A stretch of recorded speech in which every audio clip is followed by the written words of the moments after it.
2022 was my first official year as a professional wedding photographer. In this video, I'm going to share my top 3 things that I learned in my first year as a wedding photographer. And just for your information, it has nothing to do with camera settings or gear.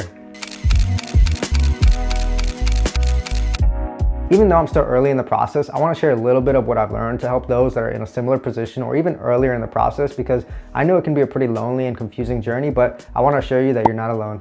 The first thing that I learned is that you should take every opportunity that comes your way. Simply put, the more experience that you have, the more confidence you're going to build and the more people you're going to meet. This past year, I photographed over 25 weddings and worked with over 40 couples. And most of this came through, a media company that I work with, local photographer friends, and just word of mouth. But really this year was all about just building experience. I wanted to build experience and confidence, knowing that I could shoot awesome photos with any couple that I work with any personality type that I work with, and of course, any lighting situation that I find myself in. So this year was all about building that confidence, and I highly recommend that you take every opportunity that you can to improve your skills. The second thing I learned is that wedding photography is all about client experience. Forget gear, you probably already have everything you need to get started. I highly recommend you invest your resources, your time, and your education into how to provide an awesome experience for your couples, because ultimately, just like the quote says, people will forget what you did, people will forget what you said, but they'll never forget how you made them feel. The third thing that I learned is that you gotta be yourself. My Instagram feed is filled with amazing wedding photographers and amazing wedding photography images, and as motivating as it is to see awesome work, it can be just as discouraging when you start comparing yourself to other people.